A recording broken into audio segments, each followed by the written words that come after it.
Welcome back to the Imperial Order podcast, everybody. I'm your host, Don Martino, and sitting over to my right is Mr. Jose Espinel. Jose, how are you doing today? I'm doing pretty good myself. Just excited to be here with you to talk to you about everything Star Wars, nerd out with you because this is what we love so much and what we're passionate about. So I'm excited. Absolutely, my guy. I'm excited to have you here today. It's going to be a very special kind of episode, I feel like. And guys, if you haven't done so already, please hit the like button below, subscribe to the channel, leave some feedback in the comment section, and tell your friends that this is the home for Star Wars content. Share it with them. Bring them over here. I know there's a lot of Star Wars nerds out there, so please just spread it, because this is if you guys want everything Star Wars, this is where you need to come. Absolutely, man. And, I wanted to start with a story that I think is going to get us all very excited here. And this story is big to me. And, anytime we get any kind of big talent coming into Star Wars, I'm excited. It's a testament to how popular this franchise has become when you can get top tier stars to join your franchise or to join your project. I was gonna say ones you wouldn't expect either. Like, absolutely.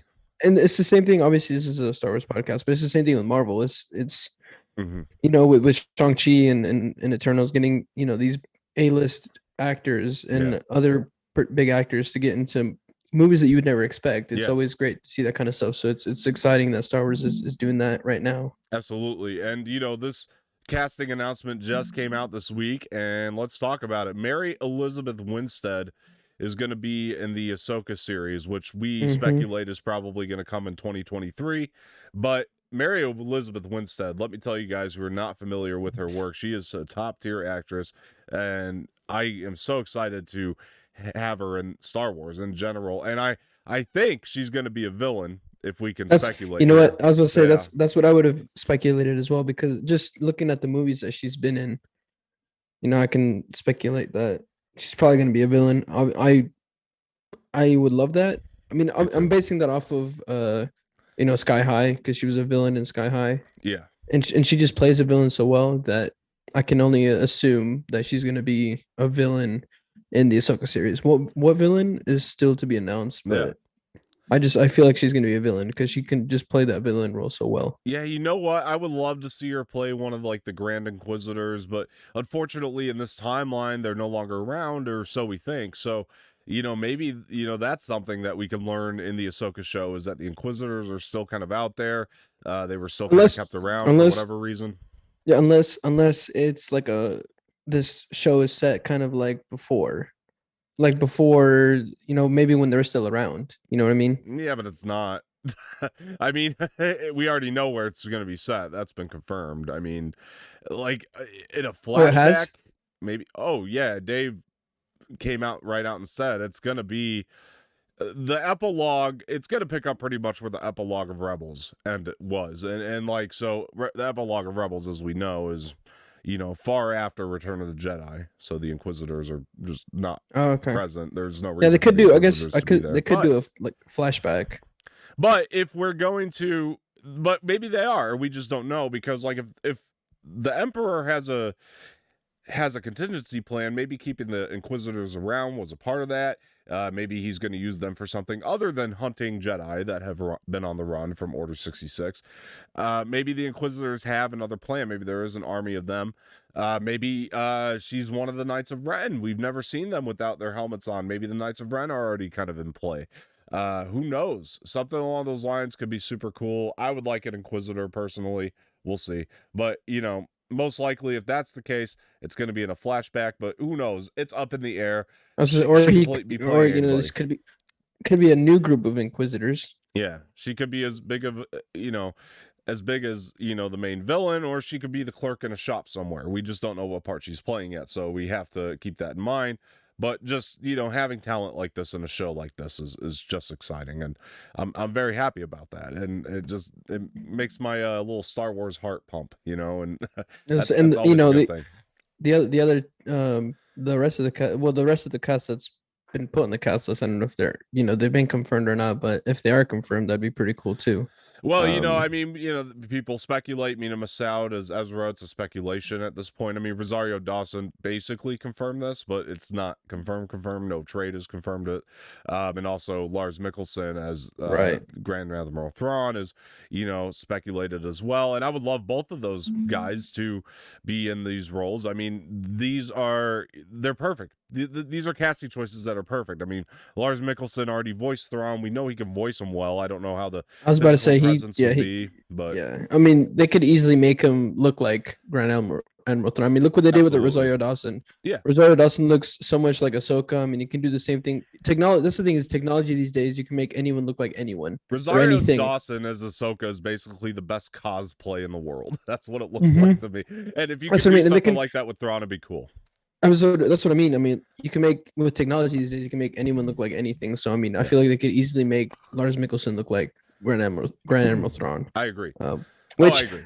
I've been reading more of that Heir to the Empire book, and the Grand Admiral Thrawn stuff is just incredible, man. Yeah, and the way Zahn writes for Thrawn is great, whether it be the stuff like you're reading or the canon stuff.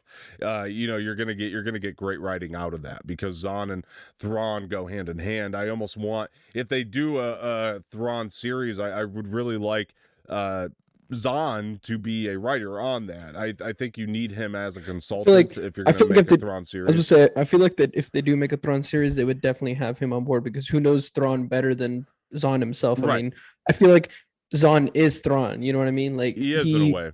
He is in a way like Thrawn himself. Like I feel like he relates to him so much, and he basically is Thrawn. So I feel like who better to get writing a Thrawn series than Zahn himself? I mean, and lest we forget, I mean, and this is a testament to Thrawn is, the fact that he was the first character to be pulled from Legends into canon, because there was just such this excitement around that character already.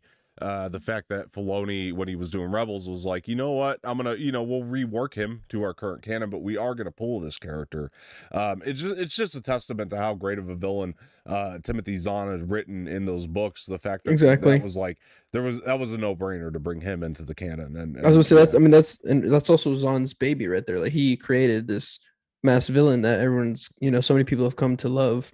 That it almost be bad and to not bring Zahn into writing if they ever do make a Thrawn series. Yeah.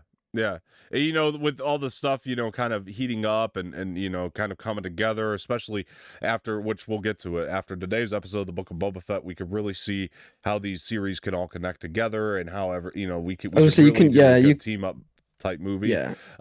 We can cherry pick elements from the Heir to the Empire trilogy that you're reading now, from Legends, and I think that's something exciting for fans as well.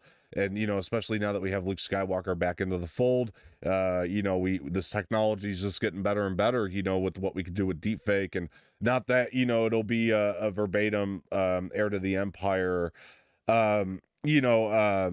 remake or reboot or adaptation rather, but because I know a lot of people love just a verbatim one, but honestly to me I'd rather see something more original being put into this current canon. And with Luke Skywalker back into the fold, obviously you can cherry pick certain stuff from the books obviously, but it would be really cool to see something pretty much basically original, just cherry pick a couple things from the books. I mean it'd be really cool to see that kind of stuff because we haven't seen any of the stuff from Legends. I mean, they may be cherry picked from a couple books, but it'd be really cool to see them cherry pick from a lot of these books that I've got up here in my collection. I'm really, really like, I think this Heir to the Empire trilogy is going to be one of my favorites because I'm just really enjoying myself with this book. I just find it hard to put the book down and stop reading because of how good it is, man. Well, let me ask you, because I don't know how far into the book you are quite yet, but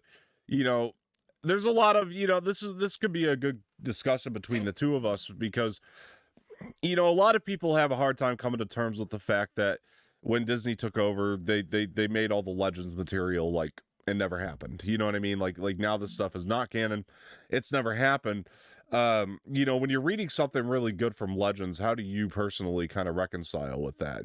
Like if it's really good, the fact that this actually just never happened, like how do you personally reconcile with that? And I think that could be something good for the fans who have a hard time kind of coming to terms with that. And for me, I'll just say this much. To me, when Disney did that, and I know a lot of people are going to get pissed at me, but they had to, because a lot of that Legends material really started to contradict itself in big ways. Now, I know some people would argue the canon has sometimes from time to time, but it's been very minimal. They keep the same ideas in there, and it's still pretty much structured pretty well. The little contradictions have been minimal, and you can argue that there are contradictions in the current canon only because we have different creators looking at the storylines from different points of view, and those are kind of the only times, to me anyway, you get contradictions in the current canon. That's my opinion of it. But anyway, I'm sorry, I had that question for you. How do you personally kind of reconcile with the fact, or come to terms with the fact that this is great stuff, but it just never happened? Now it's like it never happened. I mean, I'm bummed. Obviously, this is the first time I ever read anything from Legends. Obviously, it's all set like years and years after Return of the Jedi. It's the first bit of anything that we got after Return of the Jedi from Star Wars. But I can understand where they've kind of just it's not canon. Do I think all of it should not be canon? No. Do I want to see some of it, and like made into a movie? Sure. I mean, the more Star Wars, like I've said, the more Star Wars stuff we get, the better. And if we can make some of these books canon and make movies or shows, maybe not, completely from the books, but like cherry pick some stuff and make them into movies or shows, it'd be cool. Um, but I mean, we've seen old stuff, not become canon anymore. Yeah. And, obviously there's those older fans that are mad about it. And maybe maybe we don't understand because we're not from their generation. But they just gotta understand that, things change, as years go on. Certain things just from back then can't resonate nowadays. Yeah. But I can definitely understand, from their viewpoint how they could. I mean, like I said, my dad's friend, he's the one that gave me all these books, and he stopped buying stuff once Disney took over. Which I guess I can understand because he would have probably rather have seen these books be turned into movies or shows somehow. Yeah. But it is what it is, and we just gotta move forward, move on, and just appreciate what we get given, and look at the good stuff. Look at the good stuff in the stuff that we're given. I mean, the stuff that Disney. I mean, yeah. To be fair, the movies aren't the best. Let's be honest, but the shows are phenomenal. They're doing it right. It's phenomenal. It's great work. It's amazing stuff, and I'm really appreciating Disney from that side of Star Wars with the shows because they're really doing it right, and they're just yeah. Well, no, I mean, because I understand it too, and you know me with my precious Knights of the Old Republic. I think that story should be canon, absolutely, because it wouldn't contradict with anything in the current canon right now if they did do it. And I think that things like that they can make canon, and I just don't know why they don't. And also the fact that you have the president of Lucasfilm, out there saying we have no source material to pull from. It's like, lady, you didn't just take over a multi-million-dollar film, company. You took over a multi-million-dollar book company too. So keep that in mind. But I think what she was saying in the interview, and just worded it poorly, was the fact that when they're, making the movies in particular, they're trying to make new original stories. And I get what she was saying, but to say that there's no source material to pull from, wait. I was saying, I mean, you could at least, like, if you don't, I understand if you don't want to make them movies, you can at least make them shows. You can make you can make mini series that are like 6-7 episodes long, and just make a multitude of them from this older stuff that we have. Yeah. I mean, if you say there's no, if it's not, from what I'm hearing, it seems like she's saying that she's running out of material to make stuff out of. I mean, you've got a shit ton of old stuff that you can pull from and make shows out of. I mean, my interpretation of it, at least I hope, was that she was just saying that when we make the movies and stuff, we're not adapting books. We're adapting new scripts. We're adapting original scripts. You know what I mean? Is And what that's we're doing. you know, and that's and And that's that's cool. that's cool. But I mean, at least don't say that you're running out of source materials when you got hella books from way And back when that you could make at least shows out of. I and mean, they've been cherry picking from the beginning. You look at Kylo Ren's, whole attire. It's clearly based on Darth Revan from Knights of the Old Republic. And right. I do understand it. There was some cool stuff in Legends for sure. And, I even remember growing up on some of those books too. There's some that I've read that I really enjoyed. But, on the same hand, there's, you know, to me, like, I would love to, I understand it, but we also have two guys in real big positions over there at Lucasfilm that understand it too, that being Favreau and Filoni, seeing as how much they have managed to cherry pick from some of the Legends material. You look at, man, what the first thing I go back to, because I remember being so blown away by the Mandalorian season 2, the first episode with Cobb Vanth, which Cobb Vanth is in a canon book, Aftermath. If you guys haven't read it, you should. He's been in a couple of those Aftermath canon novels. But yeah, anyway, so my point being though, that whole thing, it felt like a side mission from a video game where Mando had to go with Cobb Vanth and help the Tusken Raiders, fight the Crate Dragon. And it took me right back to one of the side missions in Tatooine on Knights of the Old Republic, where you had to help the Tuskens fight a Crate Dragon. It was like it got pulled right from there, and I knew immediately, made the connection where that got cherry picked from. And I would love to see this stuff get cherry picked. If we're going to adapt stuff from Heir to the Empire, like you're reading now, I would love to see that stuff get cherry picked with some of these great new characters that they've set up for us as well, being incorporated into the storyline, such as this gentleman we have behind us on this background here.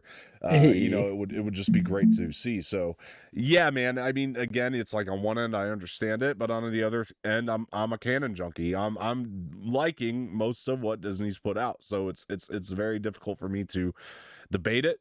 While things could be better in some and I could aspects of it, and sure, and I but could have a different viewpoint, the more and more I get into reading these books, but we'll see. Because I think what I want to start reading next is the X-Wing series, yeah. because I know they have a book called Rogue Squadrons, and I want to read that book specifically to see if they'll cherry pick anything from that book. Right, yeah, with the Rogue Squadrons movie coming up, and I think that title alone just had a lot of the Legends fans excited, whether, Because there's the X-Wing series book called Rogue Squadrons. well, they could so cherry know pick from the book or the video game. I mean, there's a couple different things they can use, so right. yeah, the video game trilogy, which I started playing the other day again, by the way, the N64 version, hell yeah. I mean, yeah, you gotta have it.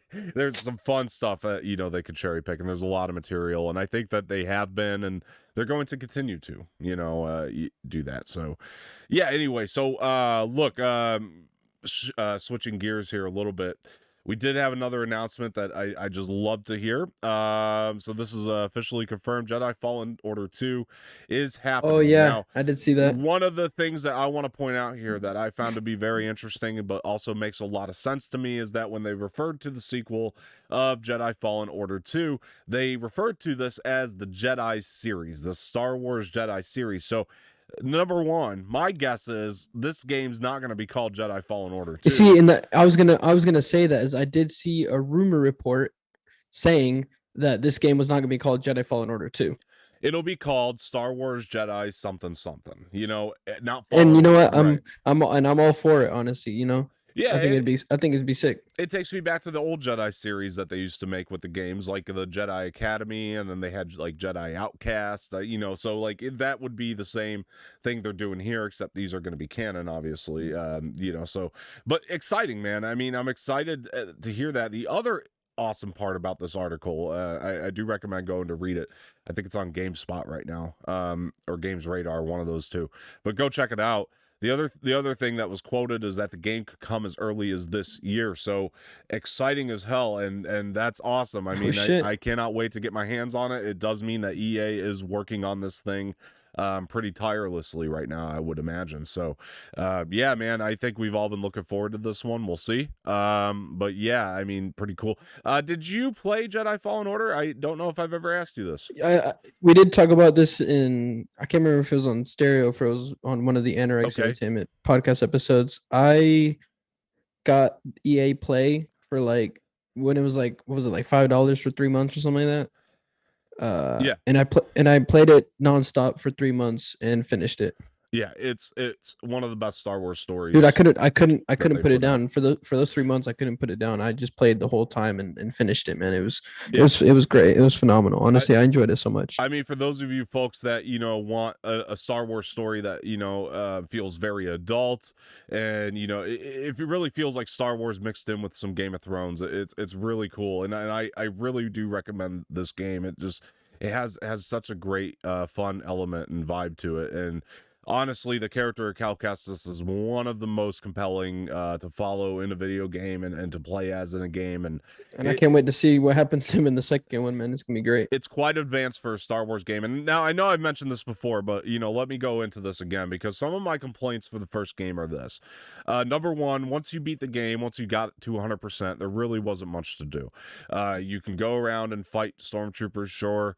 A lot of times, you would but even that felt kind of repetitive, because you would go back, revisit a planet that you'd already been to, and the stormtroopers are going to be in the exact same spot. You already know the combat for it. You know what I'm saying? It's like it became very predictable, repetitive. Yeah. So I would like to see a little bit more variety when it comes to that, but also variety in the sense that I want to be able to explore more planets. I mean, you go back to some of like Knights of the Old Republic had a plethora of places you can go. It really felt like the definitive free roam Star Wars game because of how much you could do.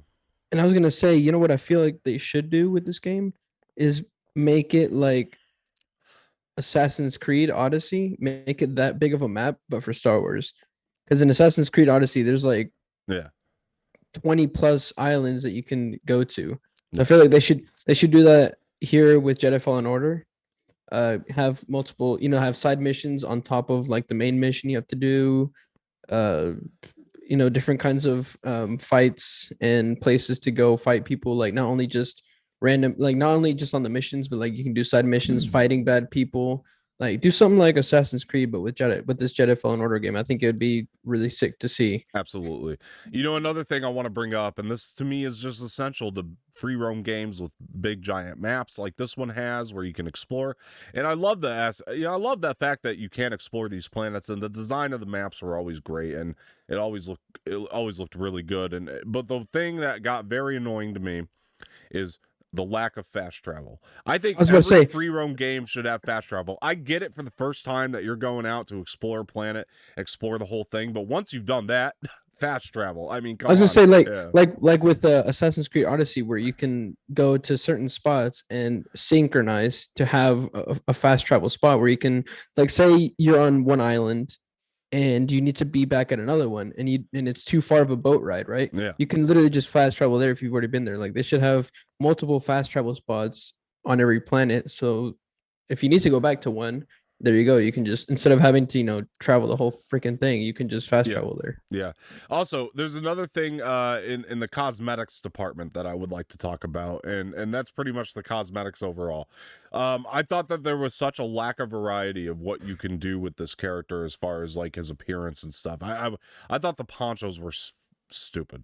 Like, I guess to some people they'll be cool, but the fact that the only thing you can dress your Cal Kestis character in were a bunch of different ponchos got very irritating. There wasn't enough variety. See, this is where I'll just keep coming back to Assassin's Creed. I don't know why. It's my favorite video game series of all time, and I feel like I'm just gonna keep coming back to this game. But in like in Assassin's Creed, where you can have multiple different outfits, they need to do something like that. They basically just need to take Assassin's Creed Odyssey and morph it into Star Wars, and just basically do, what Assassin's Creed Odyssey does, but for Star Wars, because I feel like that's what us fans want with these kind of free roam games is all these different cool things, all these variety different things you can do in Assassin's Creed Odyssey, but in Star Wars. Yeah. I mean, one of the cool things about this game, but also led to a big annoyance for me, and I'll get into that here in a second, is the fact that now they have the PS5 version of the game. So I have gone back and restarted it, trying to play it from the beginning. Once again, here on the PS5, I've put it into that performance mode, and it's beautiful. I mean, I love that. I love the fact that they've updated the game for PS5, and it plays so nicely on there, even compared to what I used to play it on, which was the Xbox. So yeah, I'm loving the PS5 version of it, but I decided to go back and try out the hard mode of the game, the hard difficulty, and it's super fucking hard. And actually, I don't have a problem with that. I like a good challenge. So let me say that first and foremost. I don't really have a problem with the fact that the difficulty is very, very hard. I'm okay with that. But it led me to this problem, which is the fact that I keep running into this character, fucking Ogdo Bogdo. Please don't put Ogdo Bogdo back into this game. He's super hard to defeat. It's ridiculous that every time you beat him and you go back to that point, he's back there again. Like, I don't know why it has to be that way. Because anytime you pass up his territory, you can beat him. 1 second later, you go back there and he's back again. I hate that. And there's a couple times in the game that you're almost required to go back to that spot even a second after you beat him.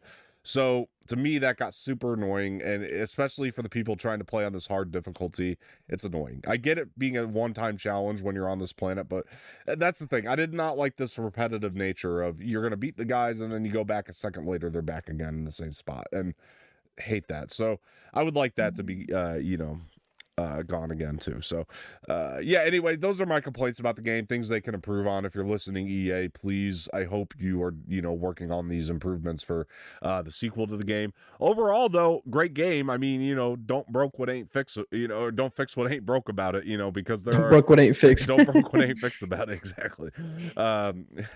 Yeah, but no, seriously, this game is really great. And yeah, I think I think a sequel is going to be cool regardless, just to play through this, the continuation of the Cal Kestis story. So I'm very excited about that. I'm excited to see where his story goes, what can happen. Yeah, same. And just seeing, I mean, Cameron Monaghan voicing him again is going to be exciting, and just kind of, I can't wait for them to.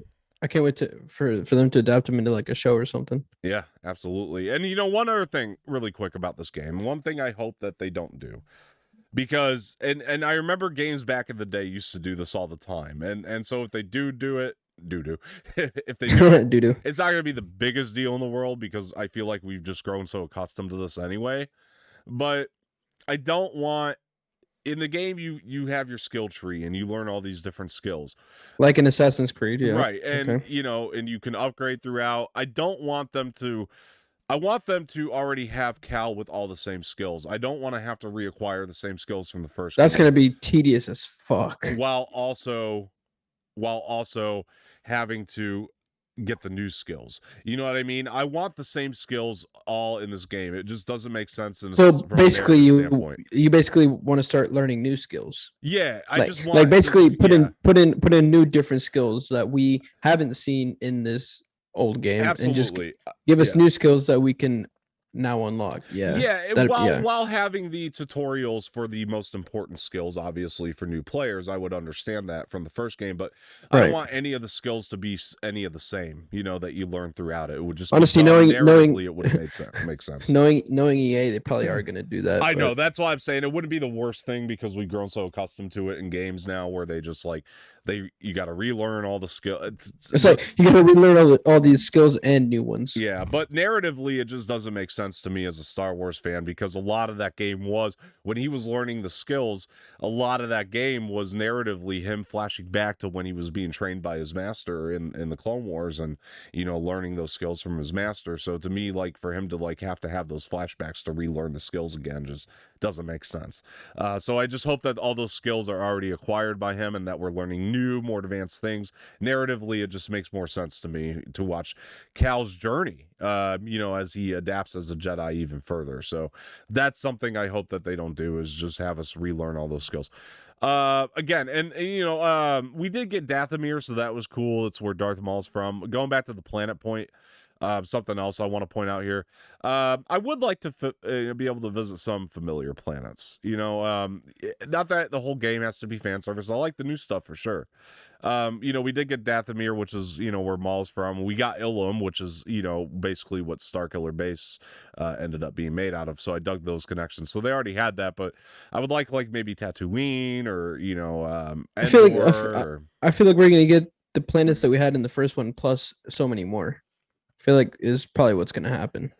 Yeah, I would hope so, but we'll see. I mean, I think that would be very cool. I would just like new locations in general, though. A lot more locations. give us some of the older locations in this new game. Honestly, it'd be very nostalgic. Honestly, I think the best thing to do, even if you put it out as like a DLC, give us bonus locations to visit. Like after the game is done, there's all these like bonus places you can go explore and find new things at, and that would be the best approach in my opinion. And give us at least like 10 planets at this time around to do a lot more things at, and 10. Give us like 15 planets. Jeez. 15, yeah. Fuck it.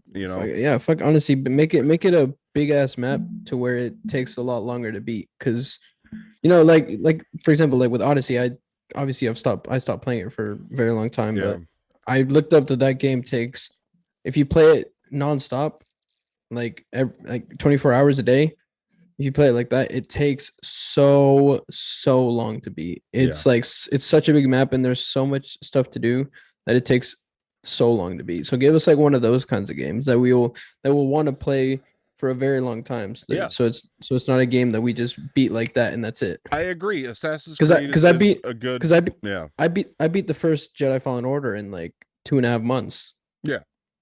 I mean, like give me a game like Assassin's Creed Odyssey that I'll play for like at least half a year. Yeah. Like so Assassin's Creed is a very good example of games that you can play for a very long time. Like my friend, he got Assassin's Creed Valhalla as soon as he got his new Xbox, and it's been maybe 5 months or so, and he's still playing the game to this day. So it's like, because it's such a, he says it's there's so much to do even after you beat the stories of those games. He says it's a bigger map than Odyssey, and that there's so much more to do in Valhalla than in Odyssey, so it takes a lot longer to beat. So like do like what Ubisoft is doing and give us like a way bigger map with so much more stuff to do so that it takes us longer, because those are the kind of games that we enjoy. And that's why Assassin's Creed Odyssey has been going for as long as it has, is because it just keeps improving and keeps giving us more and more stuff to do and more islands to visit. It's a good foundation to build off of those Assassin's Creed games. I think that would really work for Fallen Order as well. But I just want to be able to beat the story, because I beat it in 3 days, that game, and I would like. That's what I mean. Give us a game that takes us a lot longer to beat, because those are the kind of games that we love to play and just enjoy so much playing, because of how much there is to do and how much exploration there is to do in the game. And also the fact that as you level up, it gets harder and harder to beat people. Yeah. One of the other cool things about that game that I just hope they keep, though, is definitely the fact that you do travel from planet to planet in the ship, and how realistic that felt. And just like, I love that element of the game, and it brought me right back to Knights of the Old Republic, how you would get around in there. So I hope they keep that system going. They'll for sure they do that in every single Assassin's Creed game too. You always have to travel on boat to a certain island. Right. Unless you've already been there and you've synchronized to where you can fast travel. But, right, yeah. Exactly. But I mean, it's the experience of, commandeering your own ship to an island that you've never been to is just so sick. So just, keep that aspect for sure. Just add a shit ton of more planets so we can travel to a lot of other places. In the case of Fallen Order, I mean, I didn't mind the fact that we had to travel through hyperspace to every planet. That I actually dug. It was the fact that we couldn't fast travel like back to our ship. Exactly. And that was like within the planet. I want fast travel. I don't need it for. I was about to say which Assassin's Creed Odyssey also does. You can fast travel back to your boat if you need to. If you're a too far of a distance, even to ride your horse to your boat, you can always fast travel to your boat. Or if you're at a dock that your ship's not at and your ship's too far, you can have your ship travel to you. Yeah. So like put like that kind of stuff into the basically just Assassin's Creed Star Wars. Like it's a good basis to build off of. Yeah, absolutely. I love those Assassin's Creed games, much like you. I think that they are some of my favorites for sure. And Yeah, I never get bored with any of the Assassin's Creed sure. games because they're always doing different stuff as well, and different places and different missions and different assassins, different missions and all this other kind of stuff, different weapons, different Yeah. outfits, different times. It's, I guess, Assassin's. Oh, did we lose him?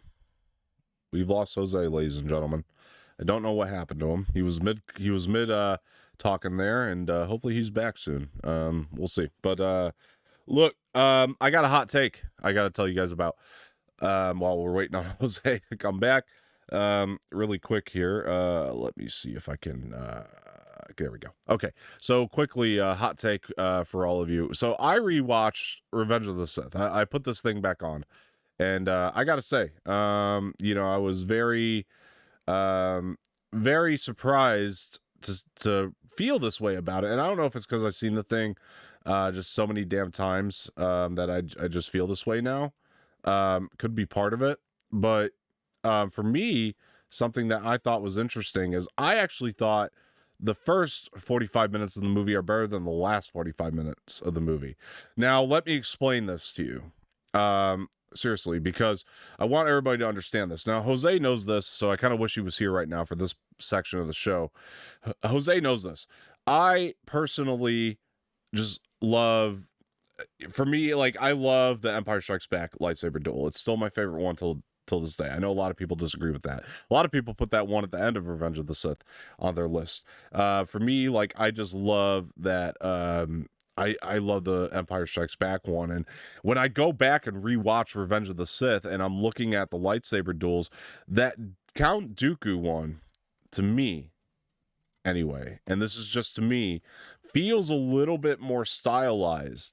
And yeah, there's something to that, I feel like. Hold on. We're gonna try to get Jose back here and see if he can join in the conversation. Bro, I am so sorry about that. I don't know what happened to the connection. But we lost it. Can you hear me? Yeah. All right, let me get you back in here. So sorry about that. Was that on your side? Yeah, I believe so. There you are. Okay, so I'm sorry. So I was going into a discussion here that I thought was very interesting, and this is just my take, and I know you'll never agree with me.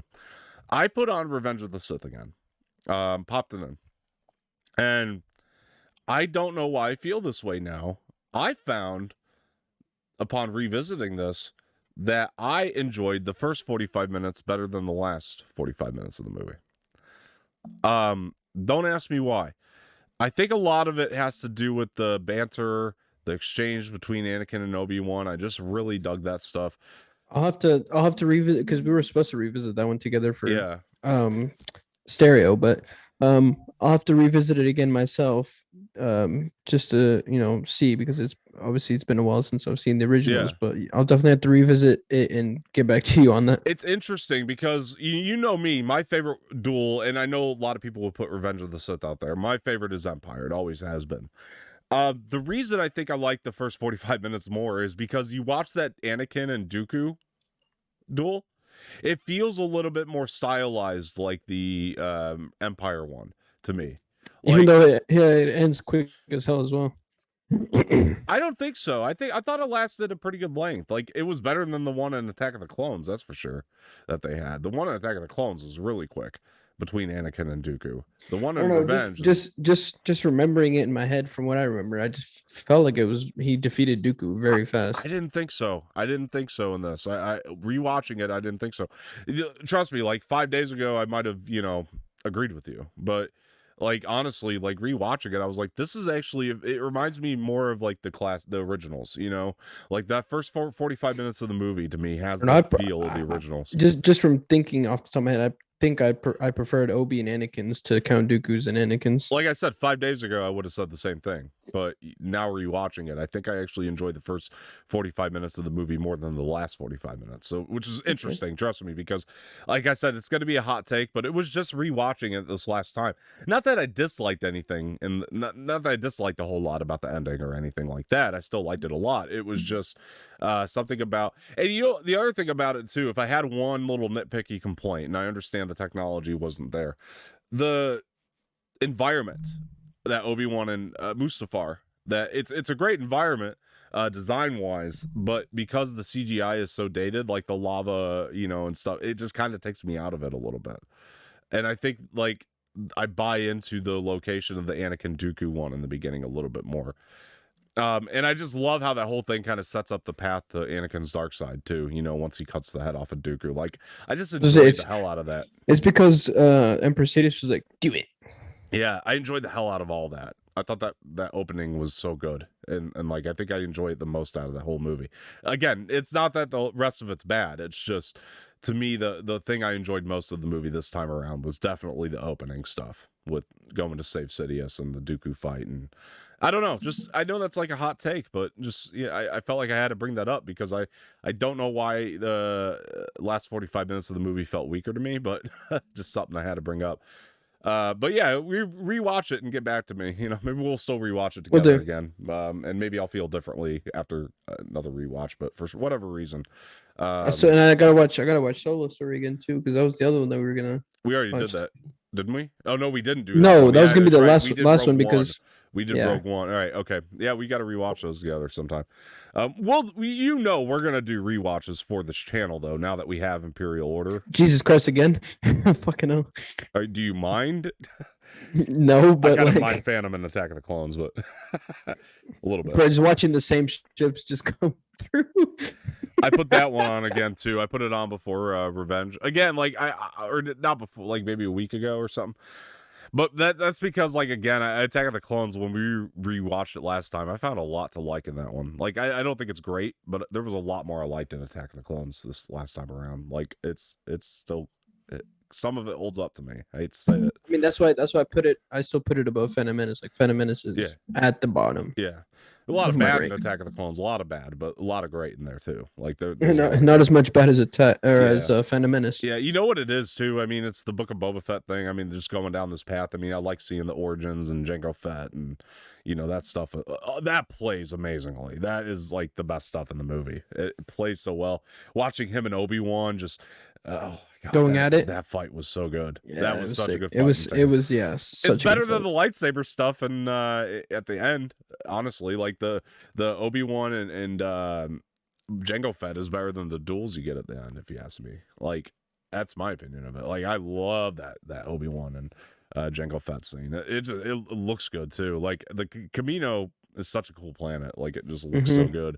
Like, oh, I love that. I love that so much. And having Bad Batch and being able to revisit Camino and now knowing the fate of Camino and all that, like, is so good, man. It just rewatching it in Attack. You mean that it doesn't exist anymore, basically? Yeah, right. That's what I mean. And just like seeing the Camino going back there in Attack of the Clones, it's like, oh man, it's like, as much as you hate to admit that there's anything good, but not really hate to admit, but the fact that you've kind of denied a love for Attack of the Clones for so long, the reason you are so torn up about Camino by the time you get there is because of Attack of the Clones, your first introduction to it. By the time you get to that in Bad Batch and Camino gets destroyed, it's like, oh, there's a sadness there because that's a really cool looking planet, and now we don't have it anymore, so yeah, that's just, it's interesting when you think of it in those terms, but that's my take. Look, man, let's move into it. We have the Book of Boba Fett, episode 5, chapter 5. Full spoilers, folks, and there are lots of things to spoil. So don't think this is something you're gonna get away with. Yeah. You can also go watch. Dom just posted his spoiler review on the Imperial Order shorts, I guess. Yeah. Longest one so far. Yeah. But I think it's also because it's in our opinion, the best episode of Book of Boba Fett. And well, yeah.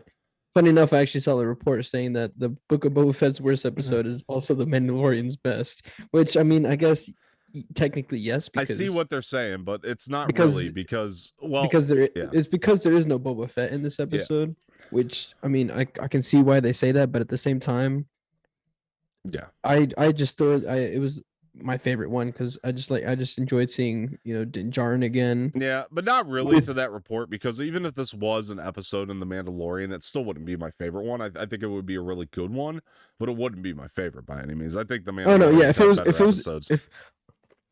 But you know what's funny is that one of my favorite Mandalorian It's the episodes Boba is Fett one. exactly. In my How favorite Boba ironic Fett, is that? in my favorite Boba Fett episode Is is the the one Mandalorian one, right? exactly. Like it's funny how that works. Yeah, it's interesting. I guess it's because it was our first introduction to Boba Fett in since Return of the Jedi.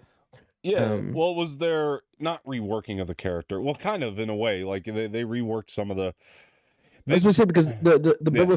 Boba Fett we got in Return of the Jedi is not the same one that we have now. It is. It's the same guy, but it's it's the same. I mean, technically, there's more no, development to him now.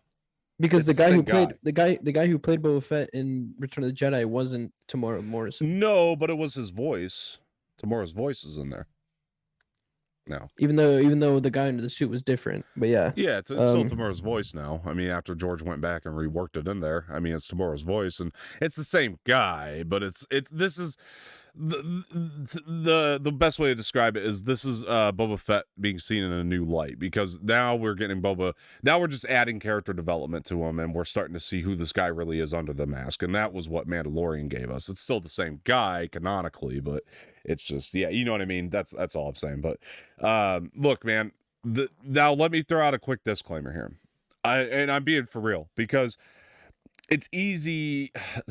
Look, one thing that irritates me is, like, we get something that's really lackluster, and then we get this cameo from a character that we're already familiar with, right? And then everybody's like, oh, it's the greatest thing ever because that person was in there. How do you not? Like, that's not what this is at all, actually, because the difference here is that this is actually, it's fleshing out a story. It's not like that it's this cameo for Mandalorian.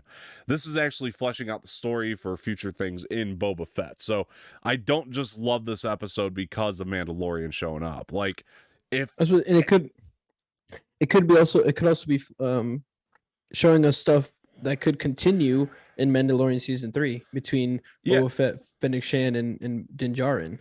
Yeah. Absolutely. This obviously, this new partnership that they have made, the three of them together. We will definitely be seeing more of Fennec Shand and Boba Fett in the Mandalorian season 3, which is another reason why I really enjoyed this show, because like you said, they're fleshing out this story now with Boba Fett, or Din Djarin now joining Boba Fett being one of his muscle men. Basically, like, creating this family. He's just trying to build a big family so he can have more muscle and just gain the respect of everyone in Mos Eisley. It's the way that Mandalorian was utilized, or Din Djarin was utilized in the series, because look, I mean, you could have had this same story structure with the same amount of compelling moments, with an episode that starred Boba Fett, and I still would have said it was the best one. It's not because Mandalorian's in there, it's because it's Mandalorian, but also a great story on top of that they added to build and flesh out this show. And so to me, that's why this episode ranks as the best. It's the storytelling. In other words, if Bryce Dallas Howard had done a Boba Fett episode previously, I probably would have liked it just as much, because she is fantastic, dude. She has such a good eye. She has such a good eye. I mean, the stuff that she did with Mandalorian was phenomenal, and it only felt right in a way that she was brought to do this Mandalorian episode, because she has worked with Mandalorian episodes, in the seasons. So it only felt right that she was brought on to do this special episode with Mandalorian, because she knows best.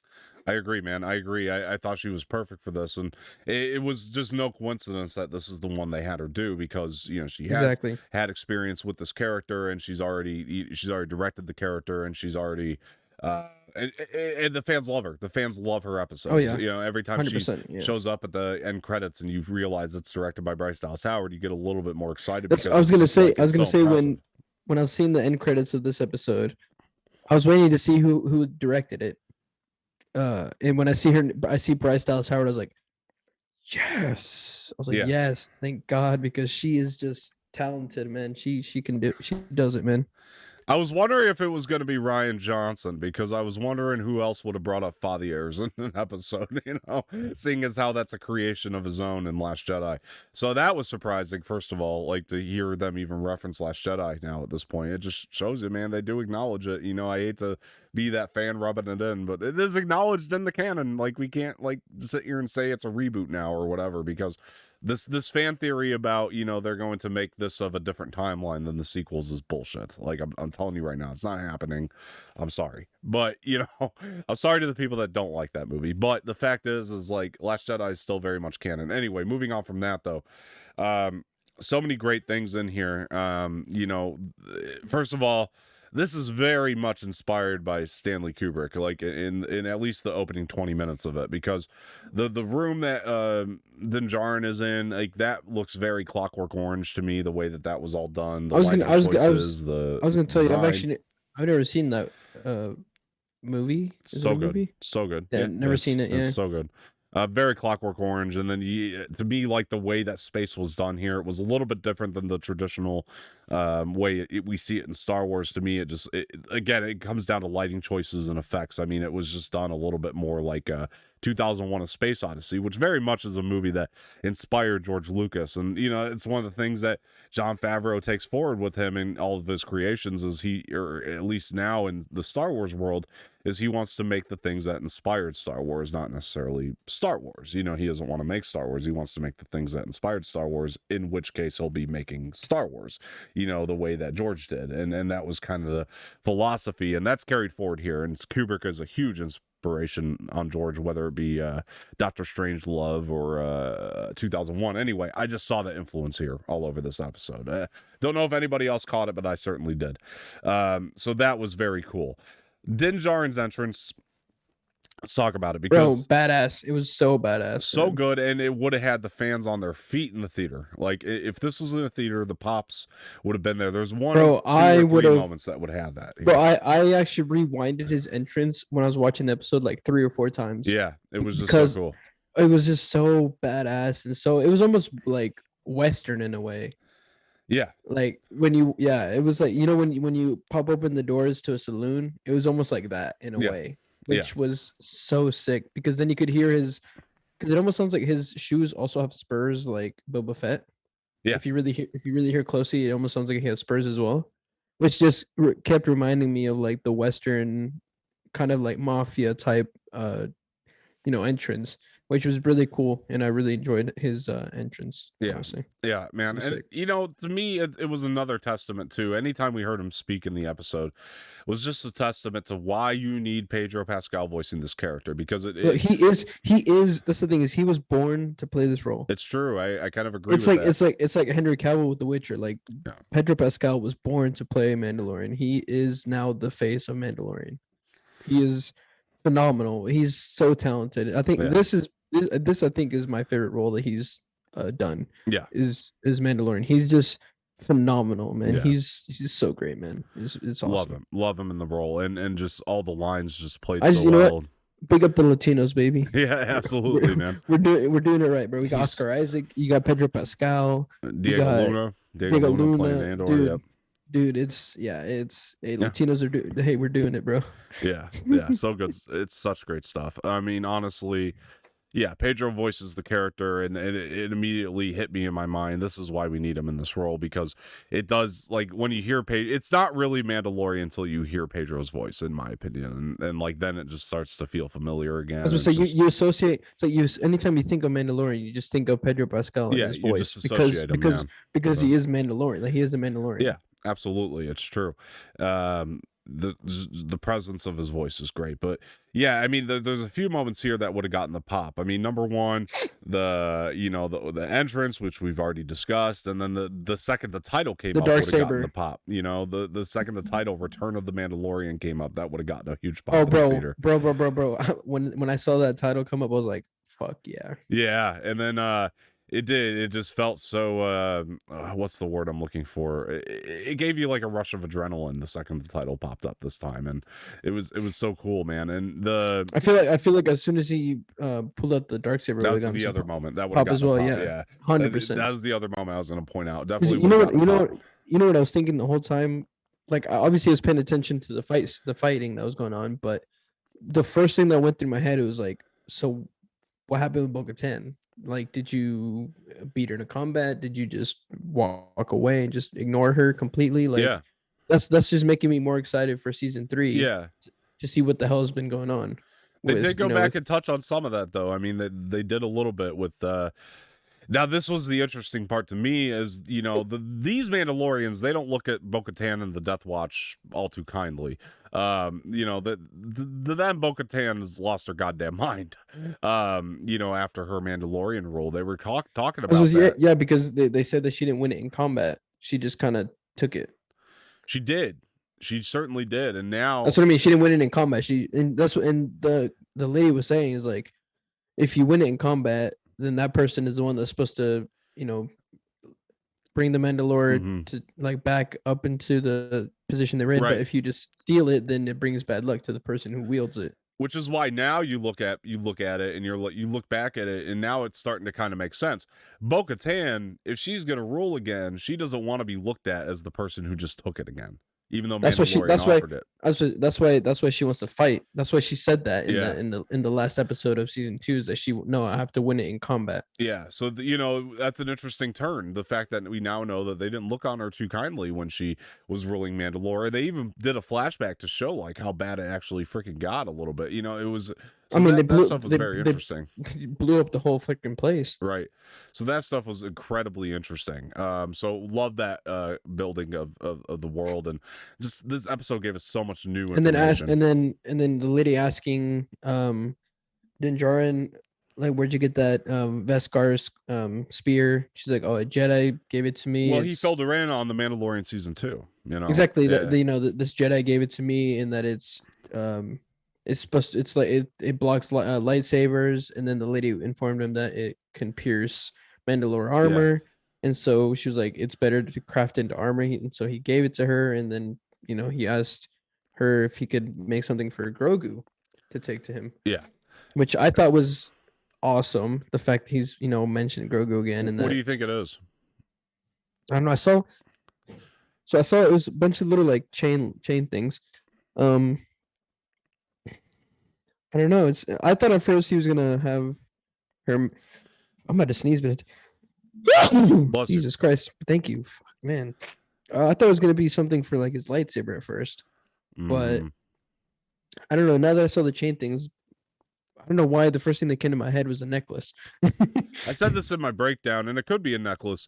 In my breakdown, I think it's a recreation of the ball that was on the Razor Crest, that little knob he used to play with. I think he's going to give that to him as a necklace. Yeah, I said that in my breakdown video, because if you look at it tied up, it looks very spherical. It's a very it could be a ball with a chain. So he can wear as a necklace. So if he wants to play with it, he can just grab it from his neck and play with it while it's around his neck. Yeah, that's a good shout. I also think that could be important to Grogu's story, because I think that there was something about that especially when you go back to that Ahsoka episode of The Mandalorian season 2, there was something about that almost centered Grogu in the Force a little bit. I feel like because he just had this attachment to that ball or that knob, it just centered him, and that could be really good to his training. That could be beneficial.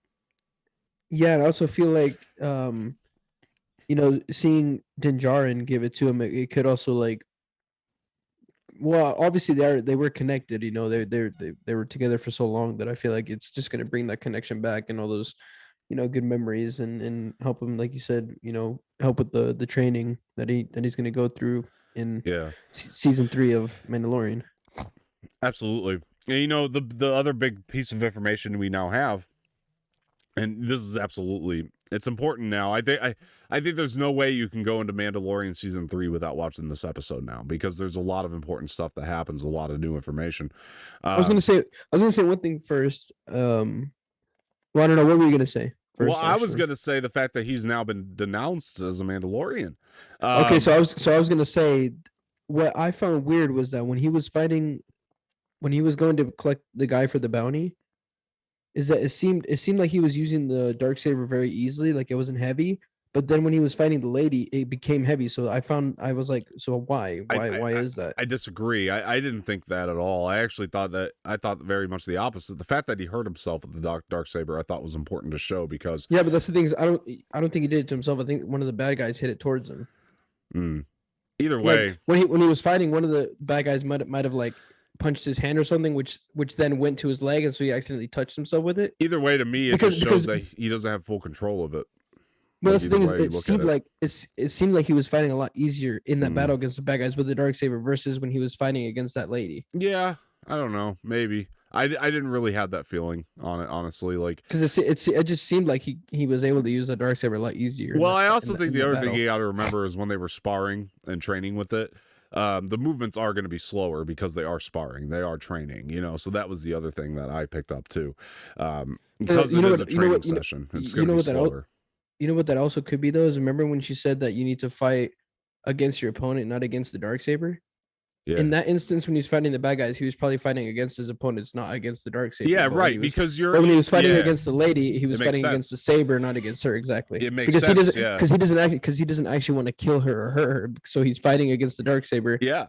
To where he doesn't want to hurt her or kill her. So Yeah. that's probably why that happened. Yeah. I 100% agree because, you know, in that moment when you're sitting there and you're kind of ganged up on, you're just going to use all brute force to do whatever you can, as opposed to when you're in a training session, you know, you're trying to learn how to connect with the saber, you know, in somewhat of a spiritual manner, you know what I mean? I think they kind of talk about this a little bit, you know, about like how when Tarvizel had it, or, you know, it was like he almost had this like spiritual connection to the. Well, I think they mentioned pre-Vizsla, I think, not Tar, or was it Tar? I can't remember which one they. I think they mentioned Tar because Tar had it first and Pre had it in Clone Wars, I think, is what happened, and then it ended up going to Bo-Katan and Rebels, and then so forth. She said pre-Vizsla had it before Bo-Katan. Yeah. So I think they did mention pre-Vizsla because then that's when Paz Vizsla came in and said, I don't remember that it's in like my name and that I should be the one that holds it. That battle was pretty cool, by the way. Oh yeah, for sure. You understand where he's coming from too, especially if you've dove into the Clone Wars and Rebels. You know exactly where he's coming from. You know, but with this, who's played by the great Jon Favreau, by the way. Yeah, sick. Absolutely. He's played all the Vizslas so far. It's great to hear his voice work in this again. And also, but the fact that my point is the Vizslas have made a spiritual connection with this sword before. I think they mentioned something along those lines. If they didn't do it here, it's definitely been mentioned in the Rebels and Clone Wars stuff that there was always. Yeah, but then you see Paz Vizsla get his ass whooped by Din Djarin. Oh yeah. And he, you know, wins the darksaber back and gets to keep all of his armor and stuff, which. Even though he isn't a Mandalore anymore, but he rightfully won the battle, so he gets to keep all that, which is really cool. Yeah, well, we're kind of seeing Din Djarin switch his tune, I think, a little bit from where he was at the end of Mandalorian season 2.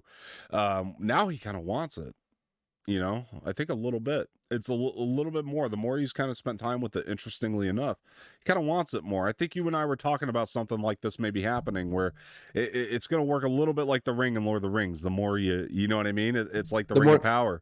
Yeah, I mean, look at what happened with Moff Gideon. Yeah, the more he used it, like the more he wanted to.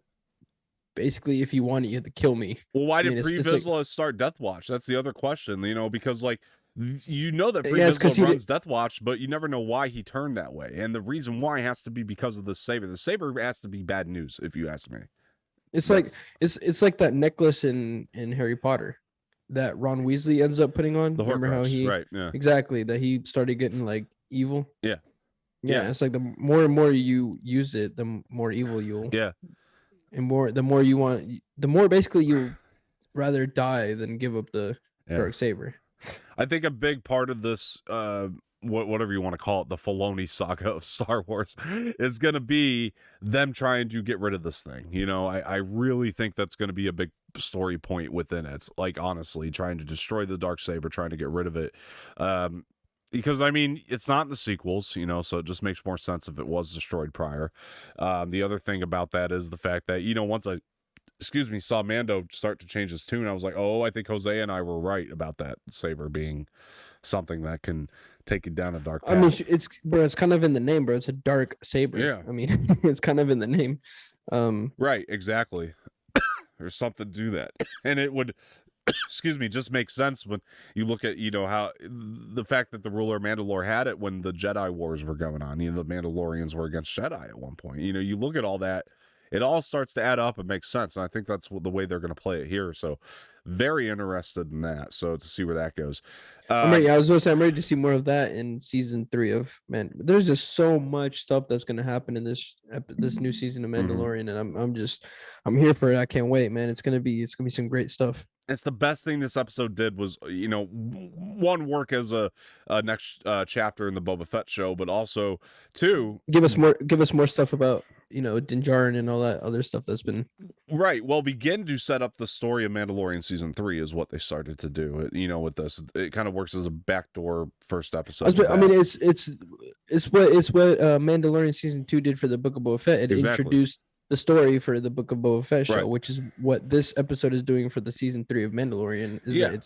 It's giving us the intro story to the next season. Yeah, and Kevin Feige has been doing this for years in Marvel, and now it just makes more sense to do it with Star Wars, and I love seeing it, man. And it just gets me so much more hyped. But it just comes back to Jon Favreau and his the intelligence that he has with Star Wars, and that he's just he's doing it right. He knows what he's doing, and he's making George Lucas proud. That's all I can say. Well, mainly Dave Filoni, because he's the creative head on all this. But yeah, look, man, Jon Favreau is a writer for sure too. I mean, I'm not going to give him no credit on it, but look, the other cool things in here were definitely the M1 Starfighter. I mean, that was great to see here once again. That thing was gorgeous. To see them like build it together and transform it into this beauty was phenomenal, man. It was so beautiful to see, bro. When they finished it and the droids were pushing it out.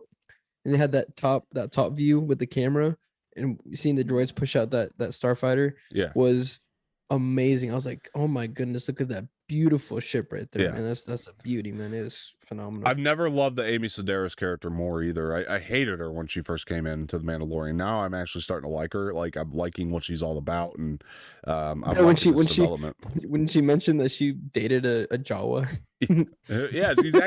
she had some good gags in here. Like, some of the jokes worked here. Yeah, they were furry. Yeah, her jokes actually worked in this one, and I was really happy with that. And so I'm starting to like her more the more I see her.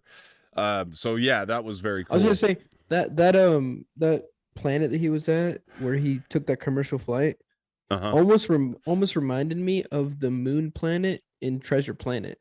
Really? It reminded me more of Halo, but okay. You know that moon that's got like cities on it and shit. It kind of almost reminded me of that in a way. I mean, obviously this was circular, and in Treasure Planet it's a moon, but the fact that it's this planet that's not round. I see where you're coming from. Yeah. And completely filled like Earth and shit like that. Yeah. It's circular and hollow, so it almost reminded me of the moon planet in Treasure Planet. That a bunch of cities in it and docks for like ships and stuff. I could see it. I see where you're coming from with that too. That's actually that's actually the first thing that popped in my head when I first saw that planet that he was on. When they zoomed out, you saw there was like a round, hollow planet. And almost the first thing that popped in my head was the moon planet and Treasure Planet, just because I'm the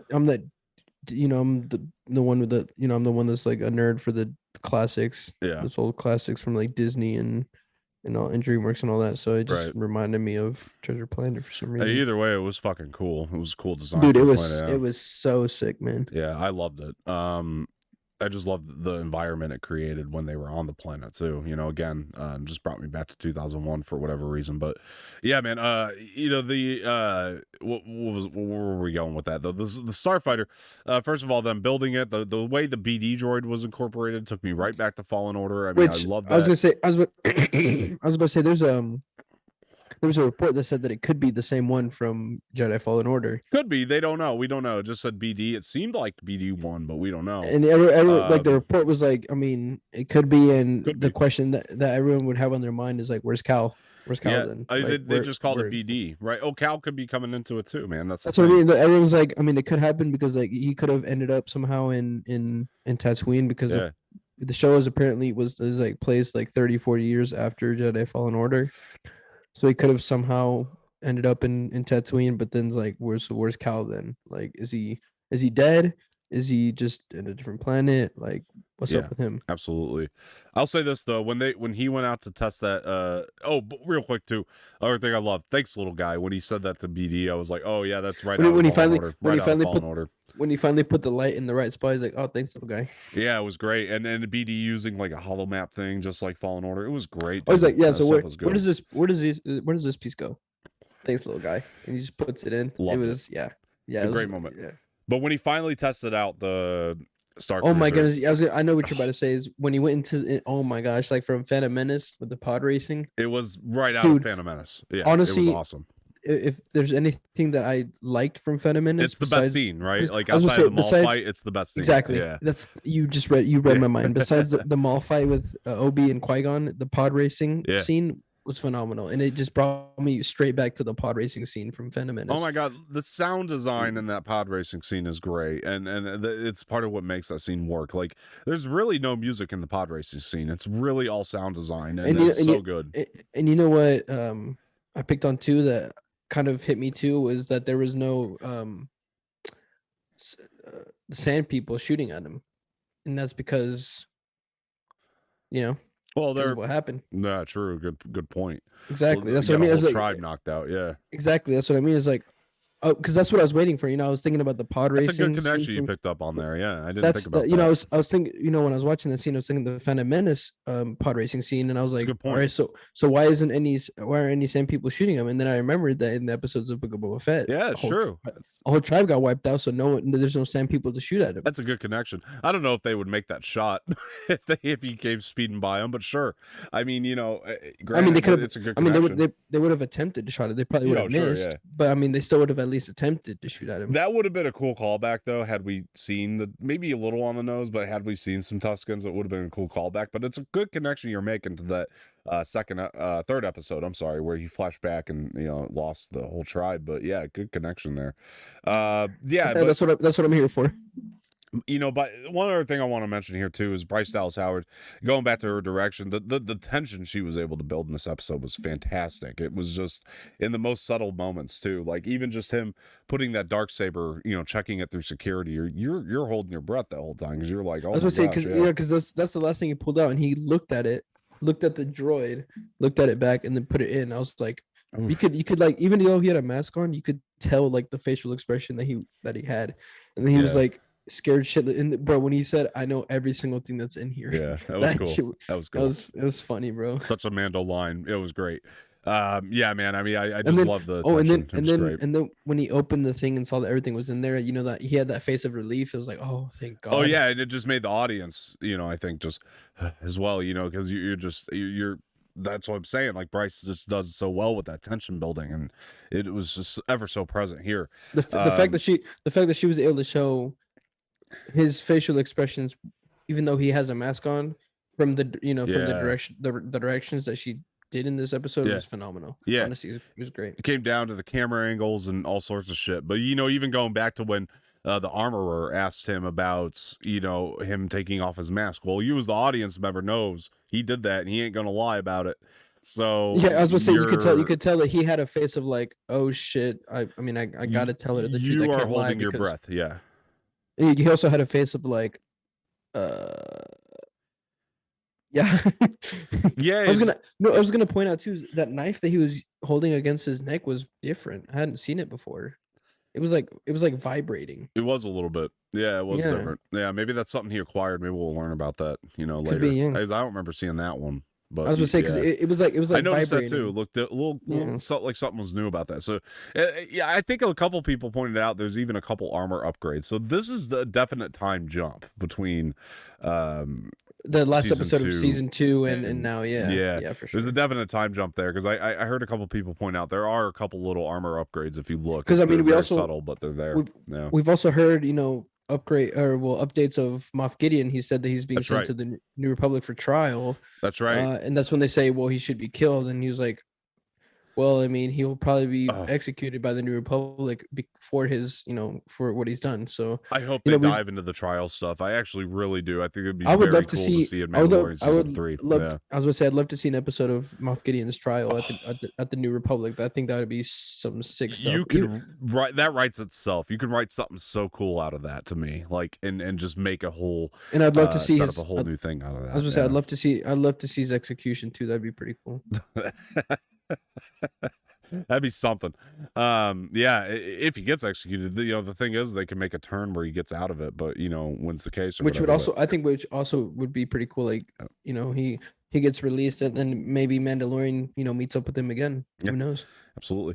Well, let's dive into the ending and then we'll wrap it up because we're getting close to the end of the hour here. Well, I mean, when he gets stopped by those 2 Republic cops, so if you want to call them, that was fun. That was a funny scene. He's like, do I know you? You seem that voice seems. He He's like knew. that voice seems familiar. He's like, were you? Did you ever fly a Razorcraft? Yeah, he knew. And he just pushes the button, and just phew. Yeah, Just, and I love that they just keep showing how the life of a rebel pilot is very boring in this time period. he's like, do you want to go? Do you want to go back to base and just fill your day with paperwork? Nah. Yeah. Okay. There's a reason they're not the stars of the show, nor do they want to be, because they don't want to be in the spotlight right now. They're like, yeah, our life sucks, our job sucks right now. But hey, it's better than having to worry about your life every day, I guess, and just It's better than being a bounty hunter. yeah, I guess. absolutely. But yeah, so then Mando lands back. Yeah. Into the little spot, and the lady says, "Oh, by the way, somebody there's a friend. Right. There's a friend here to see you." And he's like, "Who?" He's like, "I don't know. I didn't tell her, that you were here." And then I was gonna say, then you hear, as I say, then you hear that the amazing voice of Fennec Shan. Yeah, man. He looks up. She's jumping down. He's like, "I've got a job for you. Pays well."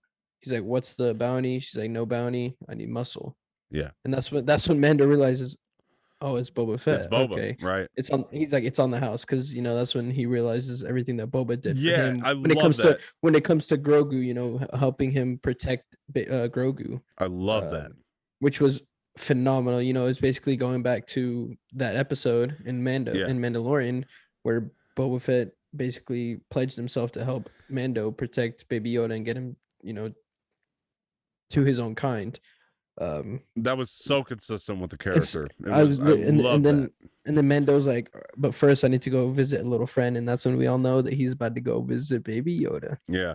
Little Grogu, man. And look, I don't know if it's going to be a part of the next episode or not. I don't know if this is a detour. I really hope it is. I do too. I mean, I who knows? Maybe Mando will go see him off screen, and then we just get Mando in the last episode when the big battle happens inevitably with the Pikes or whatever. Who knows? Maybe that can happen. Then we see the moment in Mando season 3. That's a possibility. It's something we got to think about. Could happen. Or if Boba's going to go with them to the detour, maybe Mando's. I was gonna say, I think it could be a really cool episode, seeing Fennec Shan and Boba Fett joining Mando in the journey to go visit Grogu. I would love that, yeah. Because then we'd also see not only Grogu, but we'd see Ahsoka and the Luke Skywalker. Well, maybe Ahsoka. Maybe Ahsoka, but for sure Luke Skywalker. Yeah. Train basically with Grogu. Training him, obviously, or maybe he's already trained by this point. Who knows? Like, we don't know. Think so. I think it's been that long, but yeah, we'll see. We'll see. We'll see. We'll see what all has happened between Luke and Grogu. But I think that could be a really cool episode, because then obviously the next episode could be them coming back from that whole trip and preparing for the battle against the Pikes. Then getting at the very end of the last episode, getting the fight with the Pikes, and then I think season 3 could pick up where that battle leaves off. Yeah. Or it could start with like the aftermath of the battle. Yeah, absolutely. I mean, I think it could be a pretty cool connection there between the last episode of Boba Fett and the first episode of the season 3 of Mandalorian. Look, man, I mean, maybe that battle will get that, on your left moment from Endgame where all these cool characters show up. I don't want to get my hopes up, but it's possible. Like, we might get Ahsoka and Mando and Luke and all these cool characters showing up in the battle. Yeah, they could. I mean, if Luke and Ahsoka are in the next episode, Mando could, maybe even Boba Fett could be like, hey, can you talk to these guys and see if they'll help me fight against these guys who are trying to, get rid of me? And maybe they say yes. Which would be a good reason to take Boba with you, just so he can convince them too. Exactly. And that would be good for Luke, to see that Boba's like kind of had a change of heart over the years, because he knows who he is. Exactly, to become an ally of his now rather than an enemy of his. Or an enemy, exactly. And it'd be a cool exchange to see Luke and Boba again, and to see how he handles that, seeing as how Boba put him through a lot of shit, So I'm ready to see more of this deep fake Luke in longer periods of time, because obviously me too, because we only got the new guy too that they hired to do deep fakes, and the technology the guy who did it the guy who did it a lot better than them.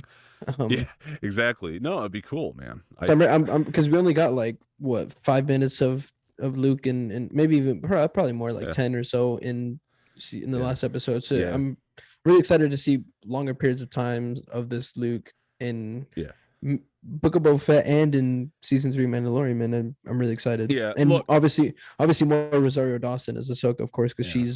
she is Ahsoka Tano. Honestly, she's Oh yeah, phenomenal. for sure. Yeah. And look, I don't want to, raise my expectation too high and just not get that next week. But I think that's where we're going next week. In next week's episode, I'm pretty sure that's where we'll be going. I think everything I've just said.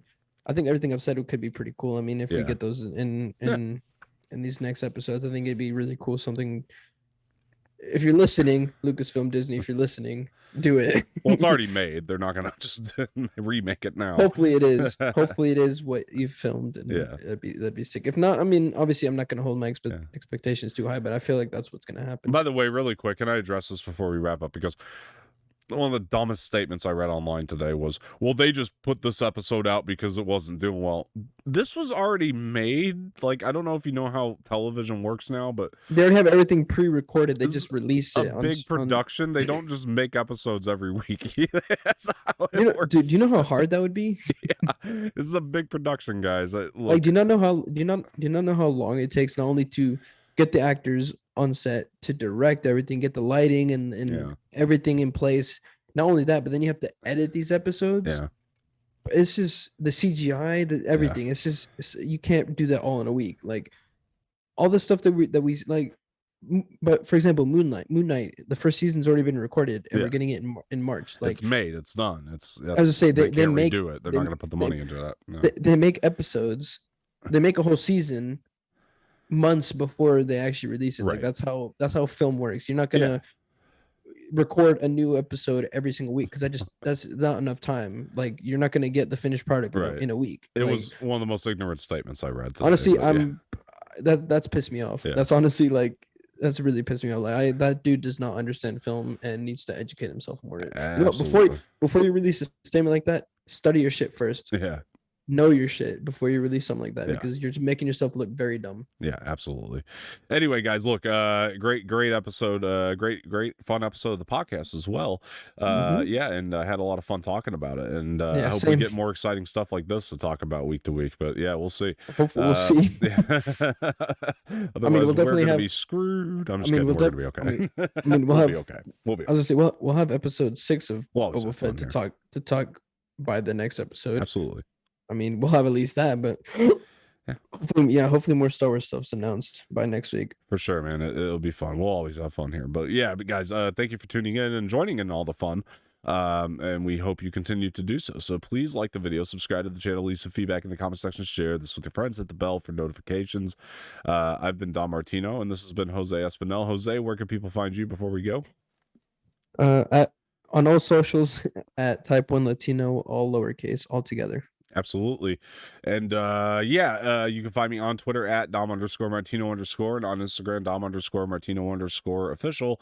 And just to start connecting our universes a little bit better here, let's talk about movie mornings. We are starting to do a rewatch series. I know a lot of you guys are probably Spielberg fans as much as you are George Lucas and Star Wars fans, and we do have a Jaws rewatch probably coming out this weekend. I'm pretty sure it should be out Saturday for movie morning, so hope you guys do tune into that. And we're just going to do a bunch of Spielberg rewatches leading up to the Academy Awards. Encounters. Close Encounters, E.T., Jurassic Park. So tune into that. Also, make sure you are going to the Spotify and listen to the audio over there. We do have audio-only versions of the episode for those of you who aren't able to pop it in the car. Pop it in the car, listen to it on your way to wherever, and make sure you follow and rate and review and all that kind of stuff. It really helps out, so we appreciate it. But also, guys, make sure that you check out the Imperial Order Shorts, where I've been doing shorter versions of breakdowns of these episodes every week. So hope you guys are checking that out too. So anyway, this has been another episode of Imperial Order Podcast. I've been Don Martino. It's been Jose Espinel, and we'll see you guys next week. Later. See you.